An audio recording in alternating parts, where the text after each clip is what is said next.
अब हम देवेंद्र चंद्र ठाकुर जैसे जो है लुच्चा लफंगा का फिर में है, चक्कर में है। हमारे यहाँ तो एक से एक जनप्रतिनिधि पैदा लिए हैं जो राजधर्म के पालन करते हैं।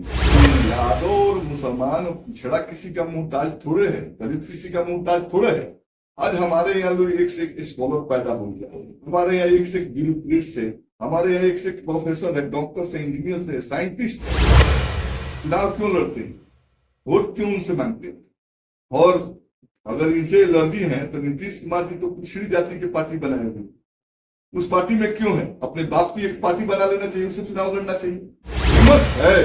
भारत का संविधान सब कुछ है। स्वतंत्र यादव क्या है, देवेश ठाकुर क्या है, नीतीश कुमार क्या है, मोदी क्या है, सब संविधान से चलेंगे। संविधान के धाराओं का और पाराओं का, आर्टिकल्स का उल्लंघन होगा, टांग नशा लगा के जेल के अंदर बंद। ये तो शर्म आना चाहिए नीतीश कुमार को। चुल्लू पानी में डूब कर मर देना चाहिए तो उनकी पार्टी के सांसद इस तरह का बयान देता है। अगर लज्जा जरा भी शर्म बची है तो उन्हीं के नीतीश कुमार को माफी मांगना चाहिए। उसकी क्या औकात है जी? नीतीश कुमार का वोट से एमपी हुआ है और उसका एमपी बोल रहा है तो नीतीश को बिहार की जनता के सामने जाकर सार्वजनिक से माफी मांगनी चाहिए। हिम्मत होता तो चुनाव से पहले ये बात कर देते, चुनाव के बाद क्यों बोले? ये कहते कि अमुक अमुक जातियों को वोट हमको नहीं चाहिए, अमुक अमुक जातियों को हम काम नहीं करेंगे। हिम्मत है देवेश चंद्र ठाकुर में या बिहार के किसी जनप्रतिनिधि में जो कह दे कि अमुक जाति के काम नहीं करेंगे? बिहार की जो सोसाइटी है वो आज भी जाति पाति के भेदभाव से उभरी नहीं है। और ऐसा ही जनप्रतिनिधि लोग है जात पात करते हैं, सामंतवाद को मजबूत करने के काम करते हैं। ये मानसिकता सामंतवादी है। लेकिन कहिएगा तो हरिजन के थाली, दलित की थाली में नहीं खाएंगे। उनसे कहिएगा तो पिछड़ी जाति के साथ समानता नहीं होगा। उनके दरवाजे पर ऐसे व्यक्ति जो बोल रहे हैं, उनके दरवाजे पर निमंत्रण जाता होगा पिछड़ी दलित जाति, तो उनको सम्मान नहीं मिलता। ये तो सामंतवादी लोग हैं। देवेश चंद्र ठाकुर ही नहीं बल्कि आज भी अगड़ी जातियों में बड़े पैमाने पर सामंतवादी दृष्टिकोण के लोग पैदा हुए। नमस्कार, स्वागत है आपका संजीवनी समाचार.com में। मैं गणपत आर्यन। बिहार के सीतामढ़ी से जदयू के नवनिर्वाचित सांसद देवेश चंद्र ठाकुर के बयान के बाद बिहार के सियासत जो है गर्मा गई।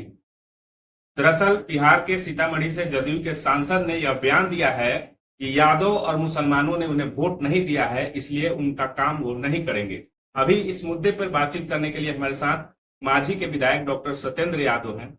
ये जो बयान है सांसद महोदय का, क्या लग रहा है, ये राजनीति जो है किस तरफ जा रही है? देखिए, देवेश चंद्र ठाकुर जी ने जो बयान दिया काफी दुर्भाग्यपूर्ण बयान दिया कि राजधर्म ये बतलाता है कि जो राजा होता है प्रजा उसी के पास जाती है समस्या है।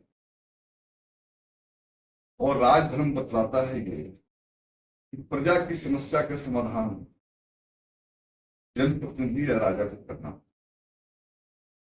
तो समझते हैं कि देवेश चंद्र जी इतना बुजुर्ग सीनियर लीडर, इस तरह के जो बयान दिए हैं काफी शर्मनाक बयान। इसकी जितनी भी निंदा की जाए कम।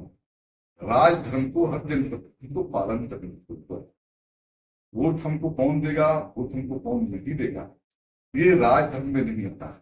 ये चुनाव के दौर में होते हैं, अमुक व्यक्ति वोट दे रहा, अमुक व्यक्ति नहीं दे रहा। तो मानसिक डिप्रेशन में देवेश चंद्र ठाकुर जी चले गए। और वही नहीं, उनके मुखिया जो है माननीय मुख्यमंत्री श्री नीतीश कुमार जी, पूरा 20 सालों के इतिहास को जब देखिएगा तो आप देखिए कि जब पासवान जी लोग तत्कालीन राजद गठबंधन को वोट देते थे तो उन्होंने पासवान को छोड़कर बाकी जातियों को महादलित में शामिल कर दिया। और फिर आप देखिएगा कुछ जातियां जो है पिछड़ी जातियों में तो उनको वोट नहीं देती थी, तो उसको स्टार्ट कर उन्होंने अति पिछड़ा बना दिया। और उसके आधार पर उन्हें 20 साल के अंदर जो है वोट के आधार पर जो है पूर्वाग्रह से ग्रसित हो जाते हैं, भेदभाव करने का काम नीतीश कुमार जी ने किया। और उन्हीं के वो शिष्य हैं देवेश चंद्र ठाकुर जी, जो बात बोल रहे हैं, जो दिल में बात होती है उसको उन्होंने सार्वजनिक कर दिया। तो ये बात बतलाता है कि बिहार के अंदर जो सत्ता है वो सत्ता जो है सिर्फ जो है शासन करने के लिए जाति और धर्म का सहारा ले लेती है। और शासन में है जाति और धर्म की बात नहीं होती। सदन नीतियां बनाता है, सदन कानून बनाता है, और सदन कानून बनाता है तो सबों के लिए बनाता है, नीतियां बनाता है तो सबों के लिए बनाता है। और जो प्रशासनिक तंत्र होते हैं, वो प्रशासनिक तंत्र जो है हिंदुस्तान के संविधान के अंदर लिखा है, अवसर की समानता और समानता के अधिकार। तो अवसर की समानता और समानता के अधिकार के विरुद्ध जो है अगर प्रशासन आचरण करता है तो यह संविधान सम्मत नहीं है।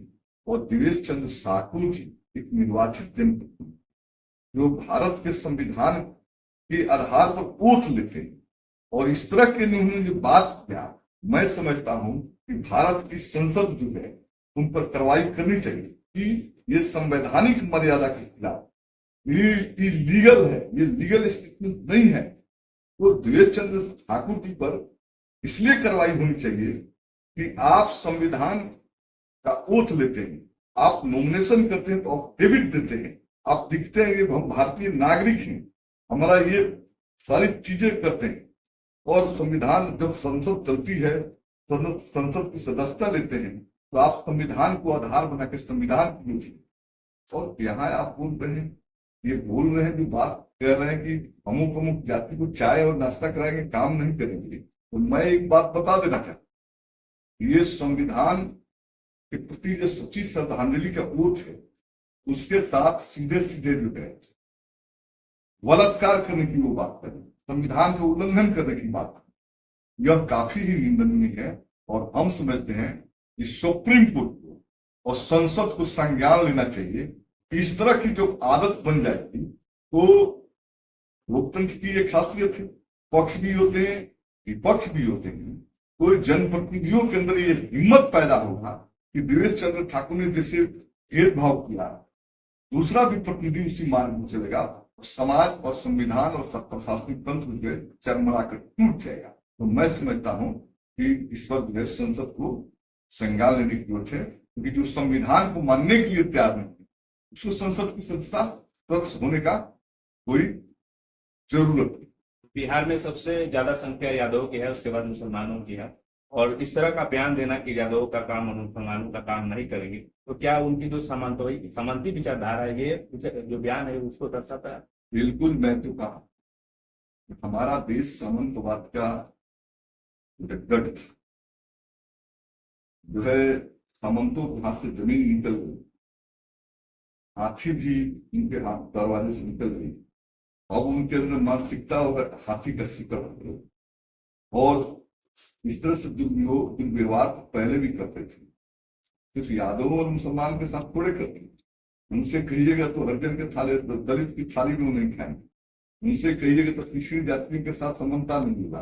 उनके दरवाजे पर ऐसे व्यक्ति जो बोल रहे हैं, उनके दरवाजे पर निमंत्रण जाता होगा पिछड़ी दलित जाति, तो उनको सम्मान नहीं मिलता। ये तो सामंतवादी लोग हैं, देवेश चंद्र ठाकुर ही नहीं बल्कि आज भी अगड़ी जातियों में बड़े पैमाने पर सामंतवादी दृष्टिकोण के लोग पैदा हुए। कुछ तो दूसरी जातियों में भी, तीसरी जातियों में भी सामंतवादी लोग पैदा, लेकिन आज भी जो है आप देखिएगा अगड़ी जातियों में सामंती आचरण ज्यादा है। दलितों के साथ भेदभाव करना, पिछड़ी जातियों के साथ भेदभाव करना, मुसलमानों को थाली में नहीं खिलाना, मुसलमानों के साथ सम्मानजनक बात नहीं करना, ये क्या प्रतीक है? बिहार की जो सोसाइटी है वो आज भी जाति पाति के भेदभाव से उभरी नहीं है।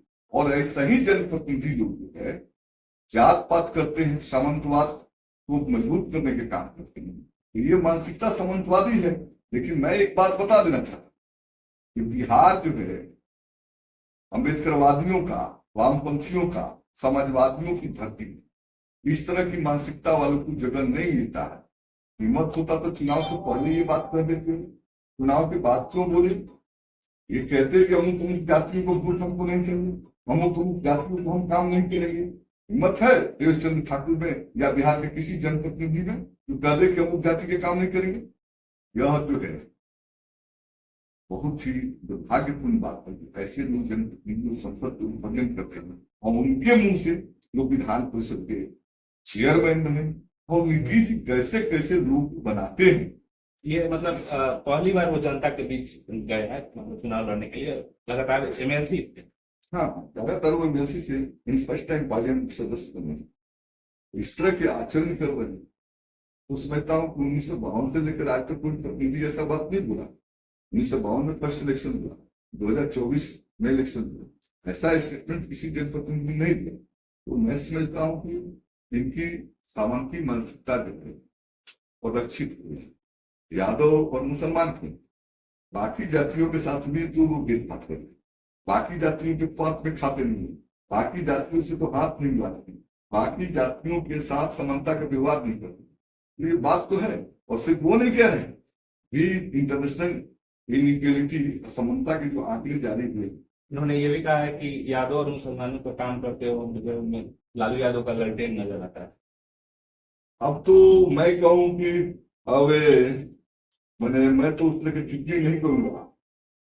उनको लगता हो नित्यानंद जिनके कैबिनेट मंत्री हैं वो भी यादव हैं, अशोक यादव जी भाजपा में मंत्री हैं, यादव हैं, गिरधारी यादव बांका से मंत्री है, एमपी हुए हैं, दिनेश चंद्र यादव भी यादव हैं, और रमेश कुशवाहा की पत्नी जयश्री जयलक्ष्मी भी हुई है, पिछड़ी जाति का है।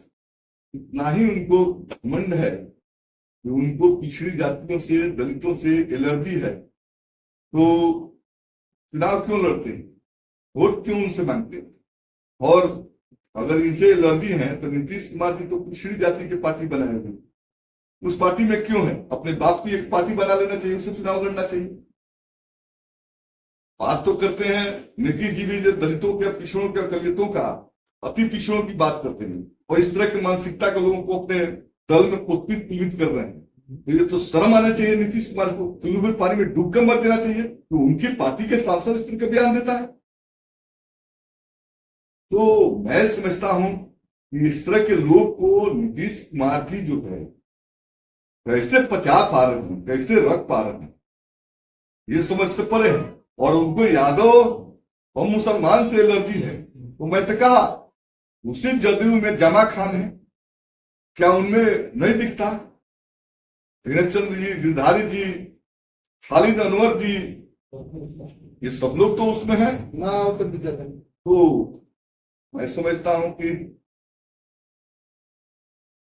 दिनेश चंद्र ठाकुर जी जो बात कह रहे हैं वो सदियों से जो मानसिकता है, वो मानसिकता को समाज के सामने लाए हैं। और मैं समझता हूं कि यादव और मुसलमान और पिछड़ा किसी का मोहताज थोड़े है, दलित किसी का मोहताज थोड़े है।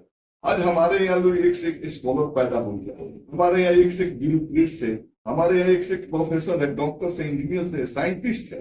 अब हम देवेश चंद्र ठाकुर जैसे जो है लुच्चा लफंगा का फिर में है, चक्कर में है। हमारे यहाँ तो एक से एक जनप्रतिनिधि पैदा लिए हैं जो राज धर्म के पालन करते हैं। देवेश चंद्र जी अपनी क्षमता, अपने पद को अपने पास रखे, कोई यादव, मुसलमान, दलित, पिछड़ा, मुसहर, गुसात, चमार, पासी, कोयरी, कुर्मी या ब्राह्मण या राजपूत किसी का मुहताज है जी?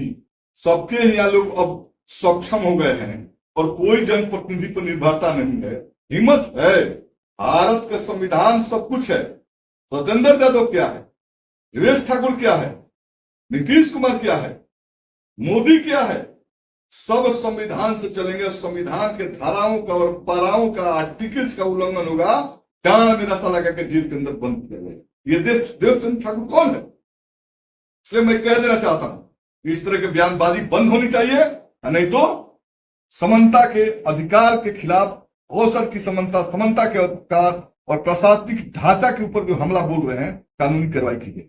क्या इसके लिए माफी मांगना चाहिए उनको? बिल्कुल, अगर लज्जा जरा भी शर्म बची है तो उन्हीं के लिए नीतीश कुमार को माफी मांगना चाहिए। उसकी क्या औकात है जी? नीतीश कुमार का वोट से एमपी हुआ है और उसका एमपी बोल रहा है, तो नीतीश को बिहार की जनता के सामने जाकर सार्वजनिक रूप से माफी मांगनी चाहिए।